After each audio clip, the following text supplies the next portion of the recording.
বরহাপিরাভিরামং মৃগমদতিলকং কুণ্ডলাক্রান্তগণ্ডং কঞ্জাক্ষং কম্বুকণ্ঠং স্মিতশুভগমুখং স্বাধরেণস্তভেয়ো শ্যামং শান্तं ত্রিভঙ্গং রবিকরবসনং ভূষিতং বৈজয়ন্তা বন্দে বৃন্দাবনস্থং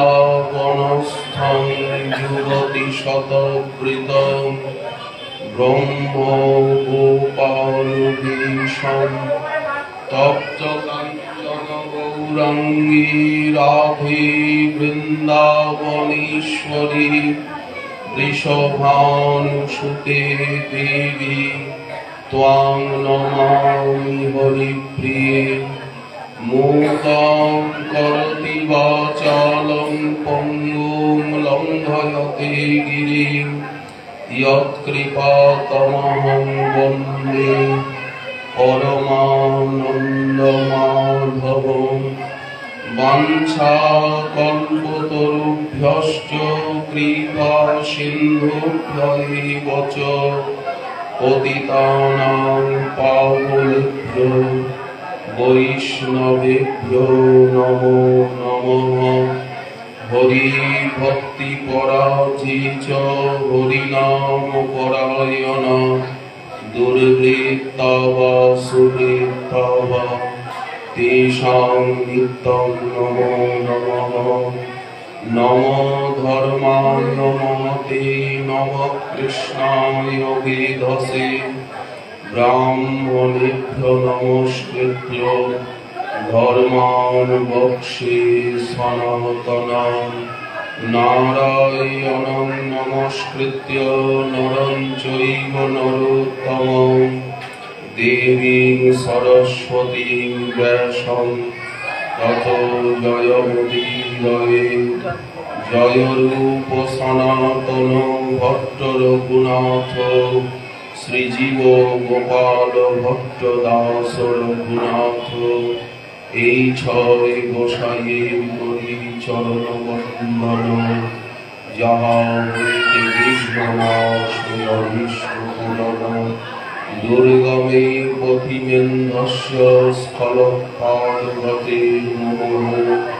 সকৃপা যষ্ঠিদায়ুঃ সন্ত সন্ধ্যবলম্বনম। এগুলো বের করে না দিলে হয়?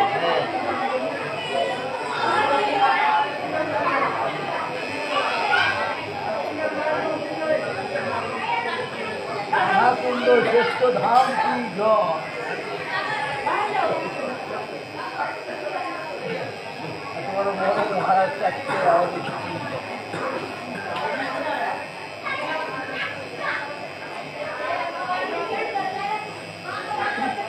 দর্শয়ন তদ্বিদাং লোকে আত্মনো ভৃত্যবশ্যতাম। ব্রজস্য উবাহ বৈ হর্ষং ভগবান বালচেষ্টিতৈ। সর্ববেদান্ত সার মহাপুরাণ শ্রী শ্রীমদ্ ভাগবতে দশম স্কন্ধে একাদশ অধ্যায়ে দামবন্ধন লীলার পরবর্তী সময়ে শ্রীকৃষ্ণের যে সমস্ত মধুরাতি মধুর লীলা তার কিছু কিছু শ্রী শুকদেব বর্ণনা করছে।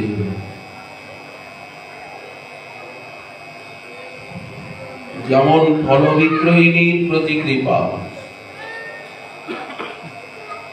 গতকাল আমরা আস্বাদন করছিলাম। ফল লেহ ডাকে ফলাহারি,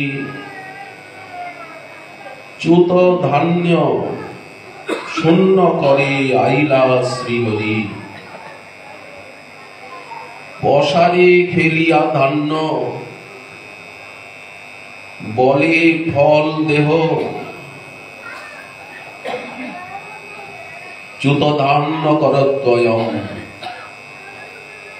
পসারে ফেলিয়া ধান্য ফল দেহ বলে, অনিমিখে পসারিণী শ্রীমুখ নেহারে। কে তুমি? নয়নে গলয়ে ধারা দেখি মুখ খানি। কার ঘরের শিশু তুমি যাইয়ে নিছনি? অপরূপ রূপ লাবণ্য দেখে বিভোরা, কোন পুণ্যবতী তোমা করিলে কোলে? কাহারে বা বলিয়া মা তুমি স্তনপান কইলে? ঘনশ্যাম দাসে কয় শোন পসারিণী, ফলের সহিত কর নিজ জীবন নিছনি। ফল বিক্রয়িনী হাতে ফল ভরে দিয়ে দিলেন এবং গোপাল পূর্বে তাকে মামা বলে আর কোলে গিয়ে তার আদর সোহাগকে অনুভব করলেন। ওমর সোনারো চাঁদ, কি তোর মায়েরও সাত কার ঘরে হইলা উতপতি? বহুকাল তপ করি যে পুজিল হর গৌরী, কোন পুণ্য কইলা সেই সতী? তোমারে করিয়া কোলে কত শত চুম্ব দিলে, নয়নের জলে গেল ভাসি। পাইয়া মনের সুখে স্তন দিল চান্দ মুখে, মুই যাই হব তার দাসী। ফল বিক্রয়িনী প্রেম পেয়ে গেল। এত কহি ফলাহারি ফল দেন কর ভরি, প্রেম ভরে গদ গদ চিত। কৃষ্ণচন্দ্র ফল হাতে খাইতে খাইতে পথে, আসি নিজ গৃহে উপনীত।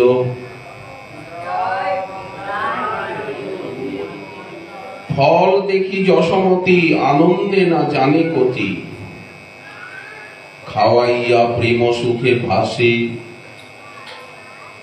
ধন্য সেই ফলাহারি ফল পাইল নন্দ হরি, কহে কিছু ঘন শ্যাম দাসী। কিছু দূর যাওয়ার পরে কি হলো, তার মাথার ঝুড়িটা ভারী বলে মনে হল। যখন ঝুড়িটা নামালেন দেখছেন মণিরত্নে বলে আছে। তখন সেই বালককেই সর্বদা সামনে দেখছে। বালকেরই রূপ, তারই কথা চোখে ভাসছে। কিরকম যেন পাগল হয়ে গেল, উন্মত্তা হয়ে গেল ফলাহারি। উনি সেই ঝুড়িটাকে টান মেরে জঙ্গলের পথে ফেলে দিয়ে বিক্ষিপ্ত মস্তিষ্কে কোথায় যে হারিয়ে গেলেন, আজ পর্যন্ত ওনাকে খুঁজে আর পাওয়াই গেল। গোলকে মায়ের দাসী হয়ে সেবা পেলেন। নানা রকম উৎপাত উপদ্রব এইখানে গোকুলে, মথুরার একেবারেই কাছে গোকুল। তাই সবাই মনে করলেন আমাদের পুরাতন বাস, এই স্থানে এখন থাকা নন্দনন্দনের পক্ষে অনুকূল নয়। একের পর এক অসুর রাক্ষস আসছে, তাই তারা গোকুল বাস ত্যাগ করে আর বৃন্দাবনে আগমন করলেন। আনন্দময় বৃন্দাবনী শ্রীকৃষ্ণের অভিনব লীলাস্থলী। বৃন্দাবন বলতে এখানে বনভূমি, গোকুল ও মহাবন। বৃন্দাবন দর্শন করে শ্রীকৃষ্ণের পরম আনন্দ জাত হয়েছিল। বৃন্দাবনং গোবর্ধনম যমুনা পুলিনানি চ দীক্ষাসিদুত্তমা প্রীতির রাম মাধবয়োর নৃপ। যেদিন গোকুলবাস ত্যাগ করে তারা বৃন্দাবনে প্রবেশ করলেন, বৃন্দাবন এবং যমুনা পুলিন দর্শন করে কৃষ্ণ বলরাম পরম আনন্দিত। বৃন্দাবনে এসে তারা নন্দীশ্বরে তাদের নূতন আবাস স্থাপন করলেন। বৃষভানু মহারাজ তিনি পরশানুতে, উপনন্দ মহাশয় সাহারে, এইভাবে ছড়িয়ে ছিটিয়ে তারা নূতন বসতি স্থাপন করলেন এই বনভূমির ভিতরে, পাহাড়ের উপরে। এই দিকটা পুরো পাহাড়ি। বর্ষানের পরের থেকে পাহাড় শুরু, একের পর এক পাহাড় চলেই গেছে। নন্দগ্রামের পরেও কাম্যবন এসে গেল। নন্দগ্রামের থেকে কাম্যবন খুব কাছে। এইখানে সেই গোপালের গোষ্ঠ লীলার সূত্রপাত হল। এই যে গোপাষ্টমী বা গোষ্ঠাষ্টমী, গোষ্ঠ লীলার সূত্রপাত হয়েছিল আজকের শুভ দিন থেকে। গোপালের অতিশয় গোপ্রীতি, সখাগণ সঙ্গে তিনি গোচারণে গোষ্ঠে যাওয়ার জন্য ব্যাকুল। কিন্তু এইভাবে তো যেতে দেওয়া যায় না। মাত্র 2.5 বছরের শিশু ব্রজরাজ কোমলাঙ্গ দর্শন করে গোচারণ বা গোষ্ঠে গোশালায় যাওয়াকে কেউই অনুমোদন করেননি, মাতা পিতা গোপগণ। কিন্তু গোপাল বললেন, না, আমাকে এই কাজ করতেই হবে। তো যদি করতেই হয়, যদি গোশালায় যেতেই হয়, অসাধারণ গোপ্রীতি গোভক্তি গোপালে। গোপসংঘাবৃতম। তো একটা শুভ মুহূর্তে মাঙ্গলিক অনুষ্ঠানের মধ্যে দিয়ে আর ছোট ছোট বাছুরগুলিকে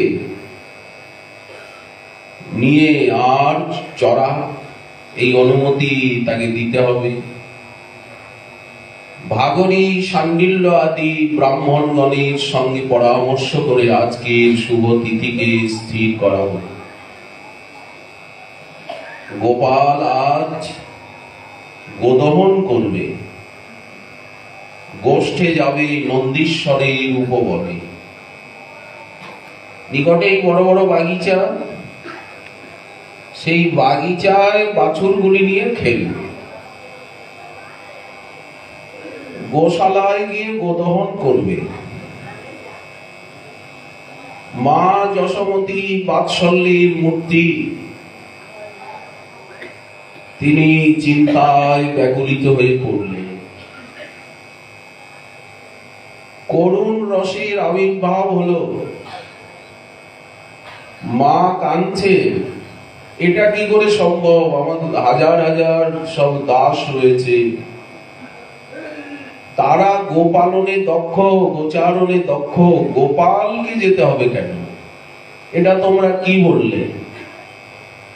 আর ব্রাহ্মণগণই বা অনুমোদন করলেন কেন? গোপাল নাকি যাবে দূর বনে, তবে আমি নাচিব পরাণে, দধি মন্থন কালে সম্মুখে বসিয়া খেলে, আঙ্গিনার বাহির নাহি করি। আঙ্গিনার বাহির হইয়া গোপাল যদি খেলে যাইয়া, তবে সে পরাণ ধরিতে নারী। গোপাল যাবে বাথানে গোশালায়, এটা কি শুনিলাম শ্রবণে। জাদুমোর নয়নের তারা, কোলেতে থাকিতে কত চমকি চমকি উঠি, নয়ন নিমিখে হই হারা। আমি কিছুতেই যেতে দেব না। গোপাল আমার পরাণ পুতুল। বাৎসল্য রসের ভিতরে করুণ রসের আবির্ভাব হল। মা কিছুতেই যেতে দেবেন, কিন্তু গোপালের ইচ্ছা, মা আমি গোদহন করব। মা বারবার নিষেধ করছেন, মা গো আজ আমি চড়াবো বাছুর। পরাইয়া দেহ ধরা, দেখুন 2.5 বছরের বালক। মন্ত্র পড়ি বাঁধ চূড়া, চরণেতে পরাহ নুপুর। অলকা তিলকা ভালে, বনমালা দেহ গলে, শৃঙ্গা বেত্র বেণু দেহ হাতে। শ্রীদাম সুদাম দাম, সুবলাদি বলরাম দাঁড়াইয়া সবাই রাজপথে। বিশাল অর্জুন জানো কিঙ্কিনী অংশ মানব, সাজিয়া সবাই গোটে যায়। ছোট ছোট বালক সব। গোপালের কথা শুনি সজল নয়নে রানী, অচেতন ধরণী লোটায়। চঞ্চল বাছুর শনে কেমনে যাইবে বনে, কোমল দুখানি রাঙা পায়। বিপ্রদাস ঘোষে বলে, এ বয়সে গোঠে গেলে প্রাণ কি ধরিতে পারে মায়। 2.5 বছরের ছেলে, রাজপুত্র হয়ে তাকে আর বাছুরগুলো চড়াতে হবে কেন? গোশালায় গিয়েই বা গোদহন করতে হবে। চঞ্চল বৎসগুলি অপথে বিপথে ধাবিত হবে, কণ্টকাকীর্ণ পথে তখন হাঁটতে হবে। এর মধ্যে বলদেব এসে গেছে। বলদেবকে দেখে আর মার হৃদয় চমকিত হয়ে গেল। মাকে বোঝাচ্ছে যে এটা আমাদের কুলপ্রথা, গোপালকে গোষ্ঠে যেতে হবে, কুলপ্রথা লঙ্ঘন করতে নেই, অধর্ম হবে। অতএব গোষ্ঠে যাওয়ার যে আজকে শুভ দিন, শুভ মুহূর্ত, তোমার অনুমতি দেওয়া প্রয়োজন, তোমার সাজিয়ে দেওয়া প্রয়োজন। মা কিছুতেই কারো কথা শুনবেন না। মা তুমি কিছু ভয় করো না, গোপাল আমাদের প্রাণের অধিক। সন্ধ্যা হওয়ার আগেই আমরা চলে আসবো, বিকেলে তোমার কোলে এনে দেব। মা গোপালের মুখের দিকে তাকিয়ে কাঁদছেন। গোপরাজ নন্দ অনুমোদন করেছেন, চোখে চোখে রাখবো। এক ক্ষণকালও ওকে আমরা চোখের আড়াল করব না। মা কি বলবেন? বলরাম বোঝাচ্ছেন। মা গোপালের চিবুক ধরে বলছেন, আমার শপথি লাগে, না ধাইয় ধেনু আগে, পরাণের পরাণ নীলমণি। নিকটে রাখিও ধেনু, পুরিও মোহন বেনু। ঘরে বসি আমি যেন শুনি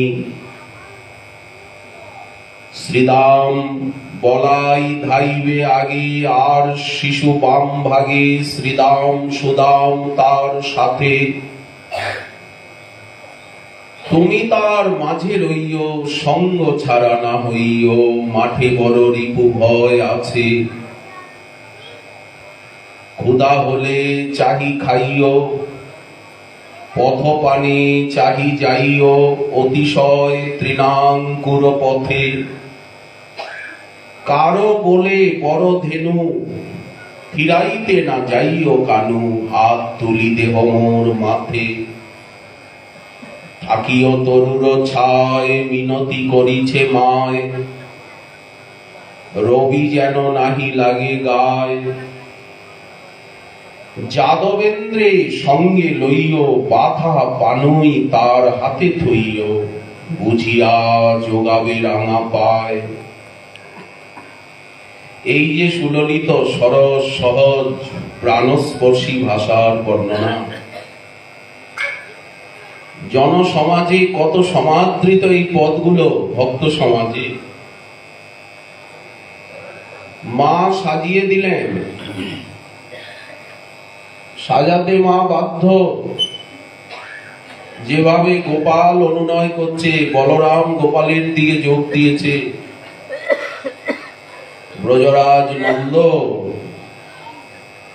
উনিও সিদ্ধান্ত স্থির করেছেন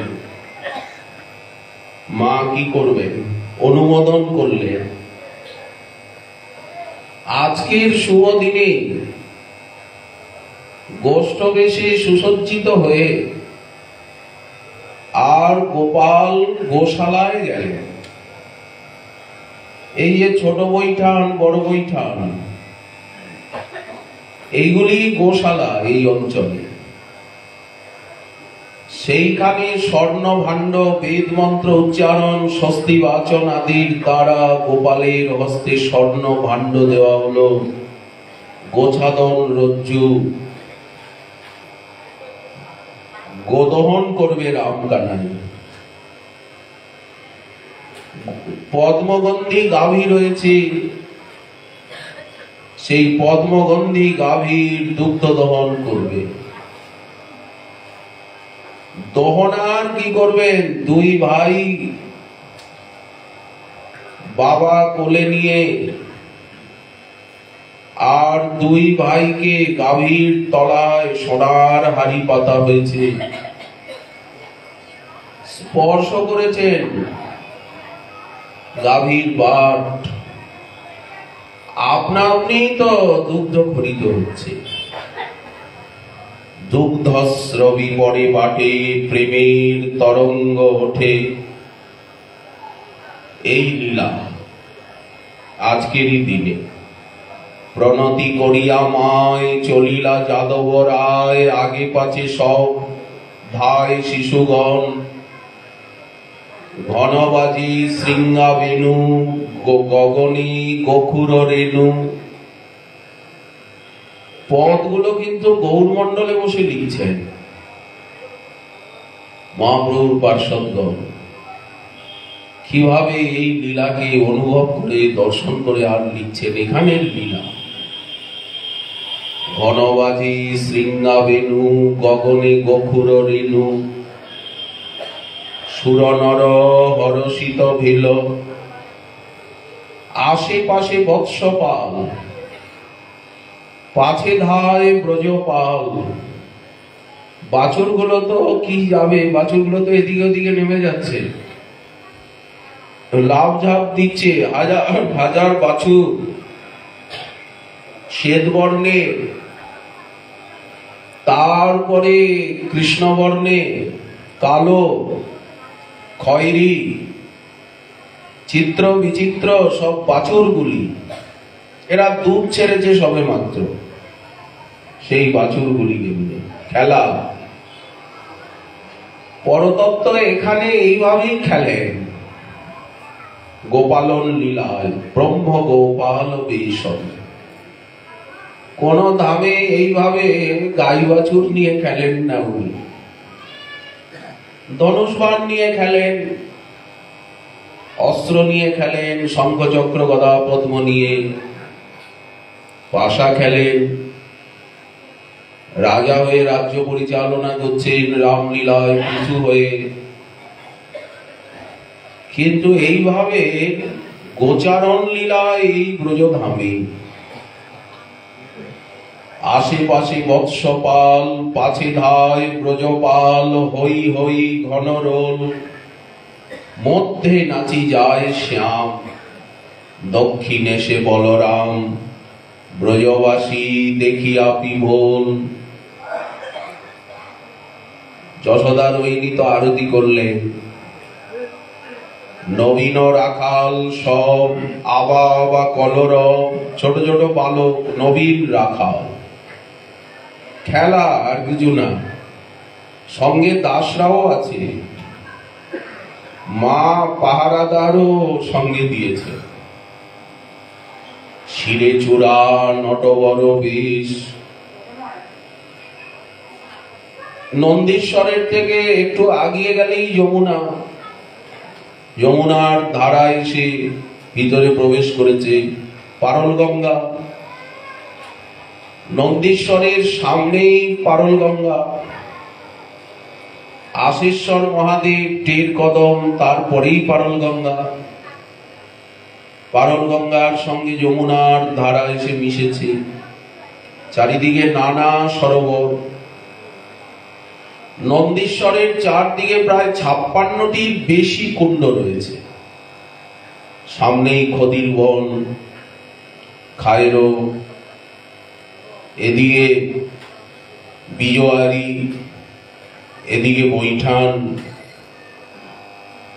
তো আসিয়া সরোবরের তীরে তারা নানা রঙে খেলা করে, কত শত কৌতুক বিশেষে সরোবরের কি শোভা। কেহ যায় বৃষস্কন্ধে, কেহ কারো চড়ে কান্ধে, কেহ নাচে, কেহ গান গায়। কানাইকে রাজা করলো খেলতে খেলতে ছত্রবনে। ছাতা, নন্দীশ্বরের থেকে ছাতা তো কাছেই। এইভাবে বৎসচারণ লীলার মধ্যে দিয়ে উনি কত কত খেলা খেলছেন। খেলতে খেলতে পরিশ্রান্ত হয়ে যাচ্ছে, তখন বনভোজন হচ্ছে। এই বৎসচারণ লীলার মধ্যে দিয়েই উনি বৎসাসুর বকাসুরকে নিধন করলেন।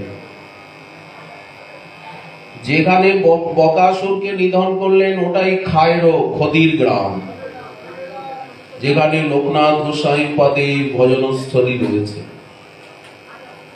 তার থেকে একটু আগে এগিয়ে সেই পেশায় অশ্বত্থামার ঝাড়ি। পেশাইয়ের আগে রয়েছে আজনক অঞ্জন বন, চারিদিকে বন উপবনে ঘেরা। বন ভোজন বড় ভালোবাসেন। খেলা সমাধিয়া সব শ্রমযুত হইয়া, সখাগণ লইয়া সঙ্গে অঘাসুরকে বধ করলেন। এই লীলাগুলো সব যমুনার পারে পারে। নন্দীশ্বরের থেকে যমুনা বেশি দূর না, তো যমুনার তীর অবধি খেলতে খেলতে চলে যান। ব্রহ্মমোহন লীলা, খেলা সমাধিয়া শ্রমযুত হইয়া, সখাগণ করি সঙ্গে,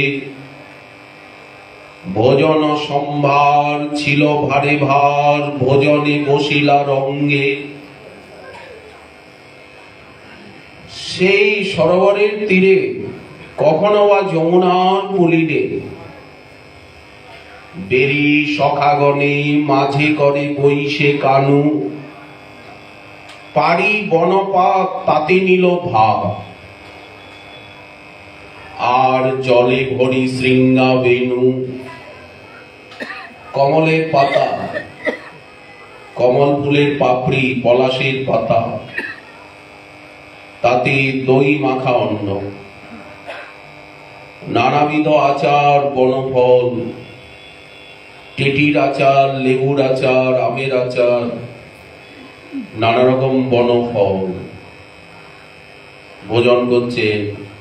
দই ভাত, দুধ ভাত, লাবড়ি ভাত, ঘি ভাত, সব দধি অন্ন মাখানো, দুধ অন্ন মাখানো, লাবড়ি সর মাখানো অন্ন, কেশর ঘি, তারপরে খান্ড খার পুরা মাখানো অন্ন, বাড়ি বন পাত, তাতে নিল ভাত, জলে ভরি শৃঙ্গা বেনু, সব সখা মিলি করিয়া মণ্ডলী, আর ভোজন করই সুখে, যেন একটা প্রস্ফুটিত কমলীর মতো। মাঝখানে শ্রীকৃষ্ণ আর চারিদিকে সব সখাগণ। পাত্র নানা নানা, কেউ বড় বড় কমল তুলে নিয়েছে, বলে ফুলের উপরেই খাদ্য রেখে। কেউ কমলের পাতা নিয়েছে, যার যা ইচ্ছা, কেউ পলাশের পাতা। ভালো ভালো কইয়া মুখ হইতে লইয়া দেয় কানাইয়ের মুখেতে, বড় মিষ্ট ফল কানাই খারে খারে। কি করে জানলি যে এটা মিষ্টি? বলেন, দেখ আমি খেয়েছি। তো এঠোটা কেন দিচ্ছিস? বললেন, কোথায় পেলি এই ফলটা? বললেন, হঠাৎ আস্তে আস্তে দেখলাম গাছে ঝুলছিল। কি ফল তো জানি না, বনফল, ওই জন্য খেয়ে দেখে নিলাম, বেশ ভালো মিষ্টি। খেলি তো পুরো খেয়ে নে। বললেন, না, তোর কথা মনে পড়ে গেল, তখন ধরার আঁচলে বেঁধে রাখলাম, এমনি দেব না। ফল খেয়ে ভাই নাচতে হবে, নাচবো মোরা রাখাল সবে, অঙ্গে অঙ্গ হেলাইয়া আয় রে কানাই নাচ দেখি, বড় মিষ্ট ফল কানাই খারে খারে। এই যে মাখামাখি ভাব, কাঁধে চড়ে কাঁধে চড়ায় করে ক্রীড়ারণ, কৃষ্ণে সেবে কৃষ্ণে করায় আপন সেবন। তুমি কোন বড় লোক, তুমি আমি সম, এরই সূত্রপাত। আমরা তো বাৎসল্য লীলা আস্বাদন করছিলাম, এরপরেই সখ্য রসের লীলা, তারপরে মধুর রসের লীলা। ভালো ভালো কইয়া মুখ হইতে লইয়া দেয় কানাইয়ের মুখেতে, সবে কহে ভাই কানাই আমার, মরে বলো ভালোবাসি।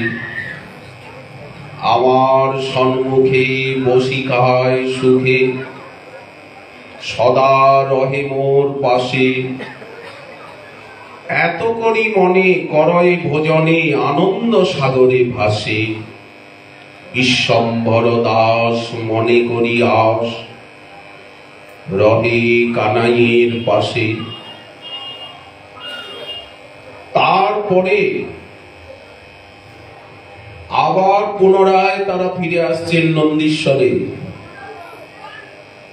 এই লীলার স্মৃতিতে আজও নন্দগ্রামে উৎসব। নন্দনন্দন রোহিণী নন্দনকে, কৃষ্ণ বলরামকে পালকিতে করিয়ে টের কদমে নিয়ে আসা হয়, উৎসব হয়। এই যে বৎসচারণ লীলা, গোষ্ঠ বেশি সুসজ্জিত করা হয়। এ তো গেল বাৎসল্য রসের লীলা। এখন তো গোপালের বয়স অতি অল্প, মাত্র 2.5 বছর। তুমি তো 2.5 বছরের থেকে, ওরা বলে 2.5 বছরের থেকেই তো তুমি এই গরুর পেছনে হই হই করে ছুটে বেড়াচ্ছ, তুমি তো কোনো লেখাপড়া করো নাই, এখানে তো বিদ্যা অধ্যয়ন লীলা নাই,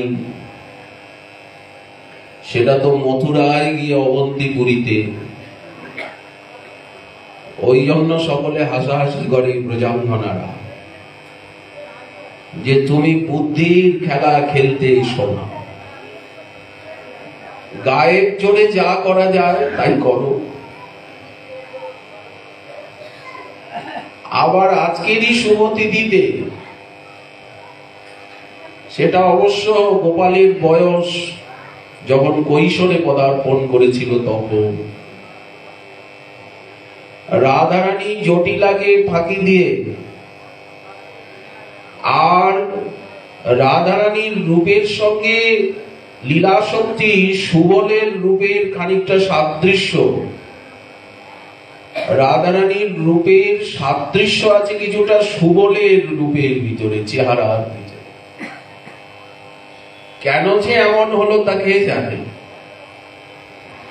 রাধারানীর মুখের চোখের কিছু সাদৃশ্য সুবলের মধ্যে এলো কি করে? ওই জন্য রাধারানীকে যেদিন জটিলা আবদ্ধ করে রাখেন যে বেরোতে দেব না বৌমাকে, সুবলের বেশে, সুবল নস্ত সারূপ্যা রাধারানীর শতনামের ভিতরে একটা নাম। সুবল বেশে রাধারানী শ্রীকৃষ্ণের কাছে উপস্থিত হয়েছিলেন, অভিসারিণী হয়েছিলেন সুবল বেশে। জটিলাকে ফাঁকি দিয়ে একটা রাধারানী সেজে গুজে একটি বাছুরকে কোলে নিয়ে,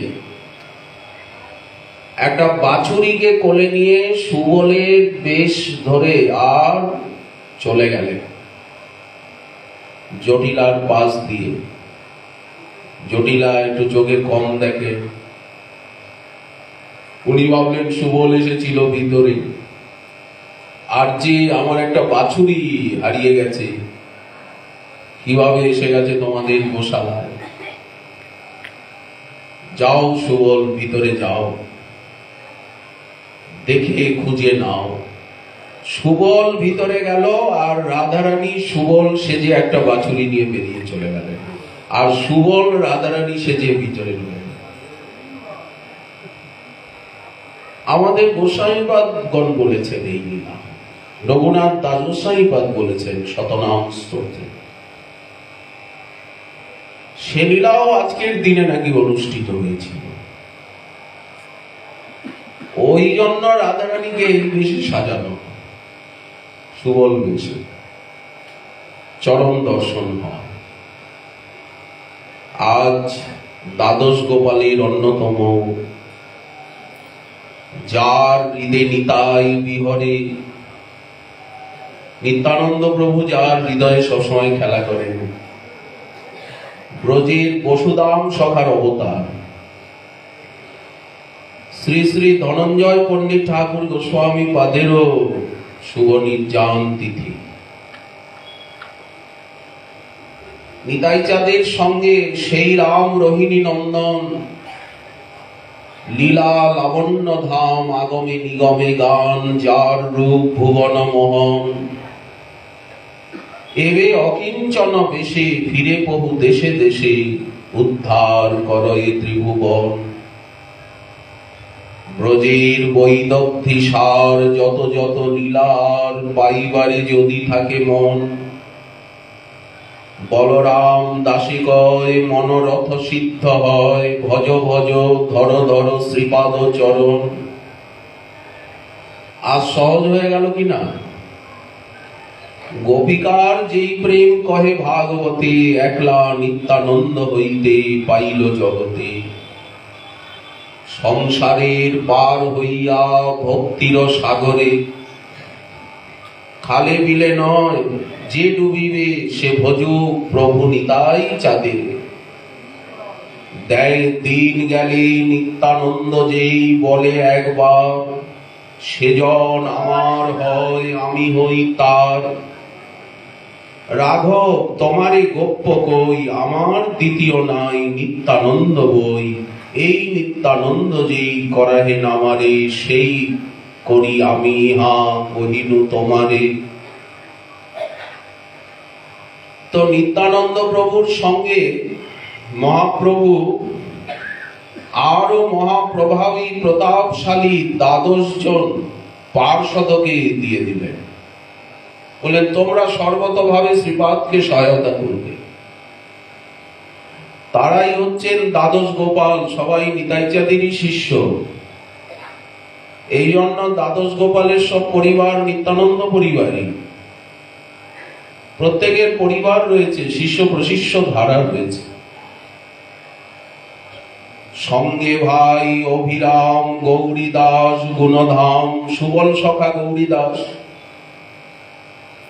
কীর্তন বিহার কুতূহলে রামাই সুন্দরানন্দ, বাসু আদি ভক্তবৃন্দ, বাসু ঘোষ, গোবিন্দ ঘোষ, মাধব ঘোষ, তিনের কীর্তনে প্রভুর পরম সন্তোষ। সতত কীর্তন রসে ভোলা, সব সখ্যভাবে বিভোর। পানিহাটি গ্রামে আসি, গঙ্গা তীরে পরকাশী, রাঘব পণ্ডিত সঙ্গে মেলা। দণ্ড মহোৎসবে সেই বেদির উপরে, বটবৃক্ষের মূলে বেদির উপরে যারা বসেছেন নিতাই চাঁদকে ঘিরে, তাদের নামের কিছু উল্লেখ কবিরাজ গোস্বামী পাঠ করেছেন। তার ভিতরে ধনঞ্জয় পণ্ডিত ঠাকুরের নাম রয়েছে। চৈতন্য ভাগবতেও তার কথা এসেছে। বাংলাদেশের চট্টগ্রামে জার গ্রাম বলে, সেখানে শাণ্ডিল্য গোত্রীয় ব্রাহ্মণ বংশে পণ্ডিত ধনঞ্জয় আবির্ভূত হন। বিদ্যা অধ্যয়নের জন্য আসেন নবদ্বীপে। নবদ্বীপে পরিলেশে বিদ্যারস পাইয়ে ওইখানেই মহাপ্রভুর প্রতি আকর্ষণ,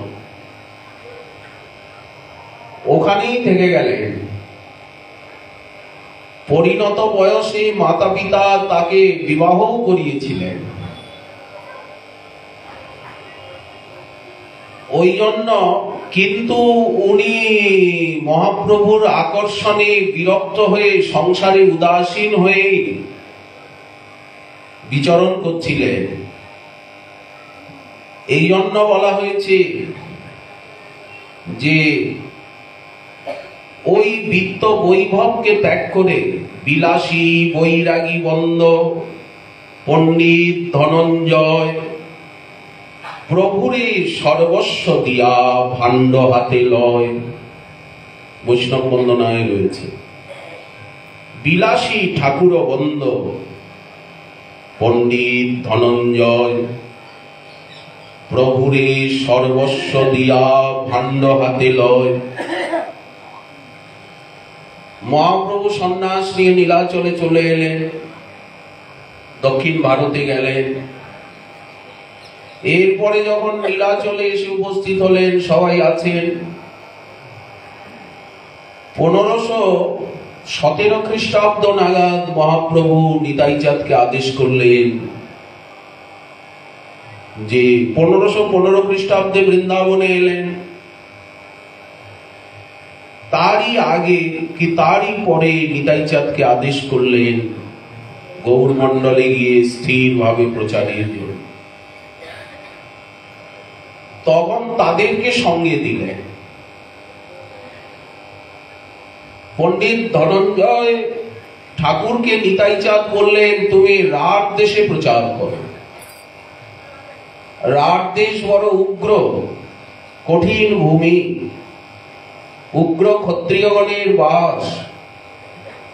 ওই জন্য তুমি রাঢ় দেশের দায়িত্ব তোমার উপরে রইল। রাঢ় দেশকে ভাসাও সংকীর্তন প্রেমের বন্যায়। রাঢ় দেশ নিতাই চাঁদের জন্মভূমি। রাঢ় দেশ নাম এক চাকা গ্রাম, হারাই পণ্ডিত ঘর। সেইখানে জনমিলা হলধর। কিন্তু নিতাই চাঁদ রাত দেশে কম বিচরণ করেন। উনি তো গঙ্গার তীরে তীরেই বেশি লীলা করলেন, খড়দহেতে স্থিরভাবে থাকলেন, নবদ্বীপ অব্দি এসে যান, কালনা কাটোয়াও অব্দি এসে যান, আরো এগিয়ে যান। রাত দেশকে কি করে কে উদ্ধার করবে? পরবর্তীকালে ধনঞ্জয় পণ্ডিত ঠাকুর গোস্বামী 3টি শ্রীপাঠ করলেন। একটা বর্ধমান মেমোরি জেলার মেমোরি স্টেশনের পাশে, বর্ধমান জেলায় সাচরা পাচরা বলে গ্রাম। স্থানটা এখন শ্রীপাঠ সেখানে লুপ্ত। 2টি শ্রীপাঠ প্রকাশিত, এক বর্ধমান জেলায় শীতল গ্রাম, সেখানেই ওনার সমাধিপীঠ। আর বীরভূম জেলায় রয়েছে শ্রীপাঠ জলন্দি গ্রাম, সেখানে নৃসিংহ শালগ্রাম এবং রাধা বিনোদীর সেবা।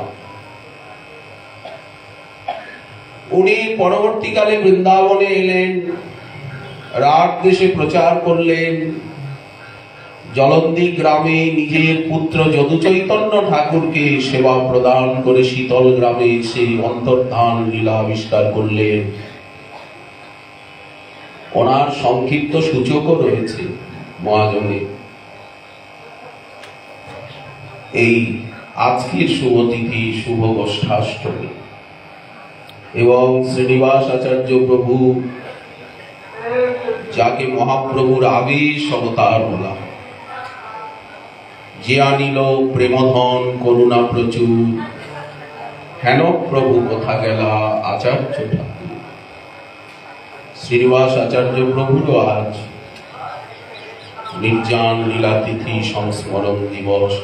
শ্রীমান মহাপ্রভুর কৃপা বলে আগামীকাল আবার রইবে এই বিষয়ে আশা করে আজকে আমাদের